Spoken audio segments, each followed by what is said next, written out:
Otep à tous, bien-aimés frères et sœurs.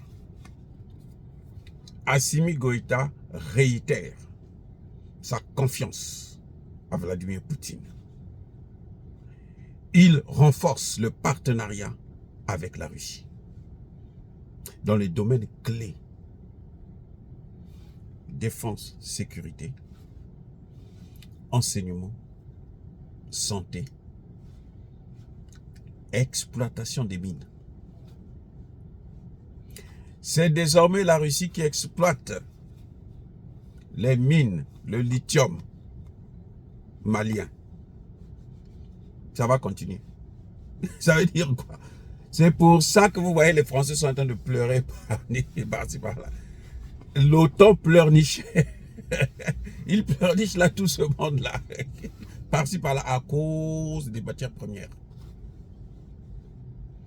Ils ont volé ces matières premières, les autres viennent maintenant exploiter et permettre à ces pays d'évoluer. Qui disait que la Russie n'est pas un poids sur le plan économique? Qui a dit ça? Qui? La Russie offre au Mali 290 bourses d'études. Le transfert de technologie. Dans les domaines pointillés, comme l'agriculture, la santé, tout ce que nous voulons, la défense, le pilotage, c'est surtout avec le Burkina Faso. Ils vont former les pilotes burkinabés. J'ai aimé ce tête-à-tête entre Vladimir Poutine et Assimi Goïta. Et j'ai compris pourquoi Assimi Goïta est si bon dans la diplomatie. C'est parce que il a des collaborateurs, mais alors, hors norme, hors classe, hors catégorie. Un grand chef, je vous ai toujours dit, un grand chef se reconnaît par le choix de ses collaborateurs. Et je répète, un grand chef se reconnaît par le choix de ses collaborateurs. Je répète encore, un grand chef se reconnaît par le choix de ses collaborateurs. Si, comme dans certains pays que je connais, je ne vais pas citer les noms malheureusement, on choisit parce que c'est la famille, c'est quelqu'un qui vient du même village et tout. Vous voyez tous ces pays-là, ils échouent. L'une des causes, c'est ça. C'est pas seulement l'impérialisme occidental. Hein. Non, l'une des causes, c'est ça. Le choix des collaborateurs. Ils savent pas choisir les collaborateurs. On se dit, on doit travailler avec la famille, on doit travailler avec les enfants. Quand vous voyez Assimi Goïta a présenté à Poutine la délégation qui l'a accompagné. Quand ils se présentent, vous voyez seulement le visage qu'ils ont, la façon de parler, d'articuler. Vous savez que ça, ce sont des gens intelligents. Et ça se voit avec le résultat. Ça se voit, le résultat est là. Eh oui, le résultat est là. Parce qu'ils sont bons. Et Assimi Goïta a réaffirmé, surtout, quand il dit à Poutine que nous subissons des pressions. Nous subissons des pressions. Mais grâce à vous, nous avons obtenu notre souveraineté. Vis-à-vis de ces mêmes qui nous font la pression aujourd'hui. Ça veut dire quoi? Je vous soutiens. Assimi Goïta n'a pas parlé du tout de la guerre en Ukraine.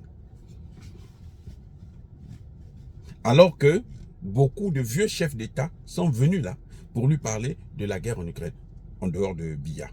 L'intervention de Biya, là, c'était pas ça. Biya, au contraire, a rappelé à la jeunesse là, que vous voyez le combat que vous êtes en train de mener là. On a commencé ça avec ces Russes. C'est ce que Biya a dit.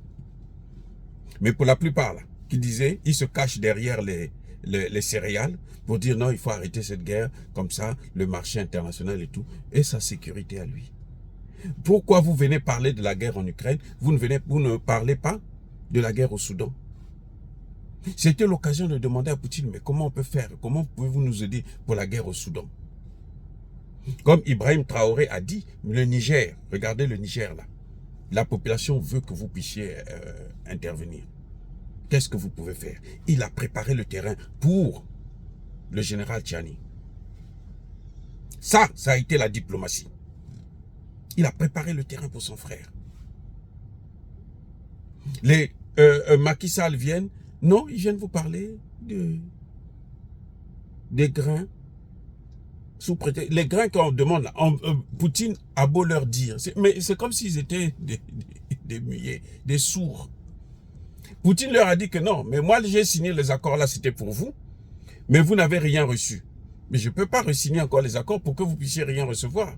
Moi-même, je vais vous envoyer. Non, il faut le marché international, comme ça et tout, parce qu'ils sont en train de se battre pour les Occidentaux.